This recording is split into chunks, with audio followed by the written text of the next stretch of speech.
नमस्कार विद्यार्थी मित्रांनो आणि पालकांनो, काल थोड्याशा मेडिकल इमर्जन्सीमुळे मी व्हिडिओ टाकू शकलो नाही. ठीक आहे, तुम्ही अजूनही बघू शकता डोळा सुजलेला, बॅक्टेरियल इन्फेक्शन झालेले आहे. ठीक आहे, तर हा व्हिडिओ कालच यायला हवा होता, पण ठीक आहे, आत्ताही तुम्हाला ह्या व्हिडिओवरती सगळ्या क्लॅरिफिकेशन्स मी देऊ इच्छितो. ठीक आहे, आणि ही गोष्ट मला नोटीस झाली होती काल जेव्हा मेरिट लिस्ट आली, दोघं मेरिट लिस्ट मी डाउनलोड केल्या, तेव्हाच मला समजलं की काही ना काही गडबड आहे. ठीक आहे, आता गडबड काय, सगळ्या गोष्टींबद्दल बोलूया. त्याआधी चॅनलला सबस्क्राईब करा. हा नवीन चॅनल आहे बाळांनो, याला आपल्याला ग्रो करायचंय. मागच्या चॅनलवरती मी तुमची खूप मदत केली. ठीक आहे, या चॅनलवर मला फक्त option form filling, CAP round 1, CAP 2, CAP 3, CAP 4, तुमचं कॉलेज प्लेसमेंट याच गोष्टींबाबत बोलायचंय. ठीक आहे, आणि जे पहिले 10,000 सबस्क्रायबर असतील त्याच्यापैकी पहिले लकी 100 सबस्क्रायबर चूज केले जातील आणि त्यांना ते 1500 रुपीचं अमेझॉन वाउचर प्रत्येक विद्यार्थ्याला जाणार आहे.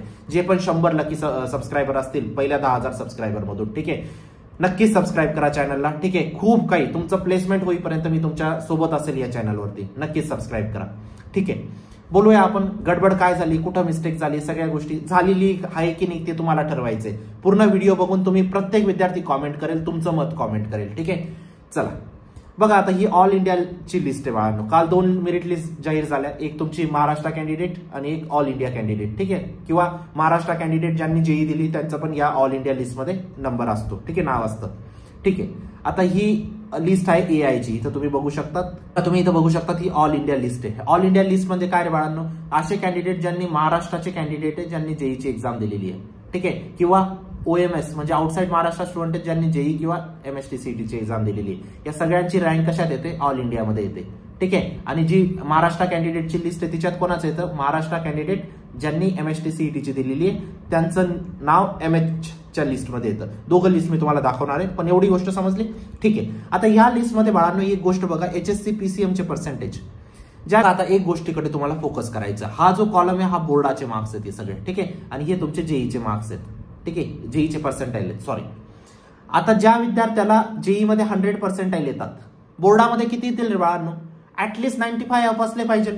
आहेत त्याचे 95 प्लस, 98 प्लस पर्सेंटेज आहेत. साहजिक गोष्ट आहे, असायला पण पाहिजे. ज्या विद्यार्थ्याचे 99.98 येत आहे त्यांचे 92 पर्सेंटेज साहजिक आहे, असायलाच पाहिजे. ज्या विद्यार्थ्याचे 99.98 आहेत त्याचे 97 पर्सेंटेज साहजिक आहे, असायलाच पाहिजे. 99.9 वाल्याचे 91 पर्सेंटेज चांगली गोष्ट आहे. 99.9 वाल्याचे 91 पर्सेंटेज चांगली गोष्ट आहे. हे पहिले 5 स्टुडंट आहेत ऑल इंडियाचे. ठीक आहे, ज्यांचे जेई मध्ये पण 199 पर्सेंटेज आहे तर बोर्डामध्ये पण 99. कारण असं असतं ना बाळांनो, बोर्डाची डिफिकल्टी लेवल जेई पेक्षा कमी असते आणि त्यानुसार त्यांचे पर्सेंटेज ठीकठाक आलेले आहेत. 90 प्लस पर्सेंटेज म्हणजे चांगली गोष्ट असते. आता त्याच जागेवर तुम्ही आपण महाराष्ट्र कॅन्डिडेटच्या लिस्टवरती येऊया आणि तुम्हाला स्वतःला ठरवायचंय की काय झालेलं आहे नेमकं. ठीक आहे, जस्ट अ सेकंड. ठीक आहे, या लिस्टवरती आता आलोय आपण. आता एचएससीचे पर्सेंटेज किती आहेत, 51%. आणि एमएसटीसीईटीचे पर्सेंटाईल किती आहेत, 100 पर्सेंटाईल. हा प्रश्न माझ्या मनात तर आलाय बाळांनो. लास्ट इयर असं काही नव्हतं, ह्या वर्षी असं झालंय, माझ्या मनात हा प्रश्न आलाय. आता हे चुकीचं आहे बरोबर आहे ते तुम्हाला ठरवायचंय. 51% बोर्डामध्ये, 20% तर कॉलेजच देऊन देतं. म्हणजे तुम्ही किती आणले, 30%. आणि सीईटी मध्ये 100 पर्सेंटाईल. हा पण एक प्रश्न करण्याचा प्रश्न पडतोय माझ्या मनात, है ना. आणि as a me parent, as a teacher आणि ऍज अ स्टुडंट माझ्या मनात प्रश्न येईलच हा. तिसरा धोका बघा, महाराष्ट्रात ऑल इंडियामध्ये तिसरा रँक, 67% वारी बोर्डामध्ये, आणि सीईटी मध्ये 100 पर्सेंटाईल. म्हणजे हा जो 51 पर्सेंटाईल वाला आहे ना, याचं ऍग्रिगेट बी क्लिअर झाला असेल का नाही मला ठाऊक नाही. ठीक आहे, असं बोलणं योग्य नाहीये, पण 51 पर्सेंटेज म्हणजे तुम्ही कन्सिडर करा 20 तर 20 किंवा 30 मार्क्स तर बोर्डच देऊन देतं. ठीक आहे, हा प्रश्न माझ्या डोक्यात आलेला आहे, मला फक्त याचं तुमचं मत जाणून घ्यायचं याच्यावरती. 85 पर्सेंटेज बोर्डामध्ये. ठीक आहे, चला 85 ला आपण कन्सिडर करू शकतो, 100 पर्सेंटाईल येऊ शकतात, काही हरकत नाही. 55% 100 पर्सेंटाईल. हे पहिले 5च मी अजून डिस्कस केले, बाकीचे तुम्ही बघणार ना तुम्ही स्वतः शॉक होणार. 42% वारी बोर्डामध्ये, 42% म्हणजे 5 झालेला आहे जस्ट तो, आणि त्याला तिकडं 98 पर्सेंटाईल.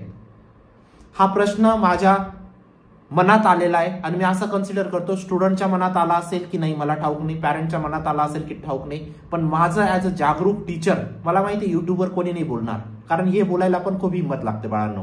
ठीक आहे, आणि हा प्रश्न आलेला आहे, तर तुम्ही याचं मला कॉमेंट सेक्शन मध्ये तुम्ही स्वतः सांगा की हे बरोबर झालंय चुकीचं झालंय. ठीक आहे, आणि आता कोणती रँक कशी बघायची त्याविषयी सगळे व्हिडिओज येणार आहेत. टेन्शन घेऊ नका, प्रत्येक गोष्टीबद्दल मी तुम्हाला डिटेलमध्ये एक्सप्लेन करणार. प्लीज याच्यावरती तुमचं मत मला सांगा आणि या व्हिडिओला जेवढं व्हायरल करता येईल करा. ठीक आहे. आणि पर्सनल काउन्सिलिंगमध्ये जो पण विद्यार्थी एनरोल नसेल अजूनपर्यंत प्लीज पर्सनल काउन्सिलिंगमध्ये एनरोल करा. त्याची पर्सनलाइज कॉलेज लिस्ट आपण काउन्सिलर वगैरे सगळ्या गोष्टी त्यांना अलॉट करून त्यांची पर्सनलाइज कॉलेज लिस्ट बनवू, जेणेकरून त्यांना चांगलं कॉलेज अलॉट व्हावं. सबस्क्राईब केलं नसेल नक्कीच सबस्क्राईब करा बाळांनो. सबस्क्रिप्शनची खूप गरज आहे, कारण आपल्याला लवकरात लवकर या चॅनलला ग्रो करायचे. कारण आपले प्लेसमेंटचे व्हिडिओज मला टाकायचे, मला कॉलेजेसचे व्हिडिओ टाकायचे, मला प्रत्येक कॉलेजचं प्लेसमेंट तुम्हाला सांगायचंय. ठीक आहे. आणि व्हॉट्सअप ग्रुपला जॉईन करा, लिंक सगळ्या डिस्क्रिप्शन बॉक्समध्ये टाकलेलं आहे. भेटूया नंतरच्या व्हिडिओमध्ये. तोपर्यंत bye, take care, thank you. Comment सेक्शनमध्ये नक्कीच तुमचं मत मला सांगा.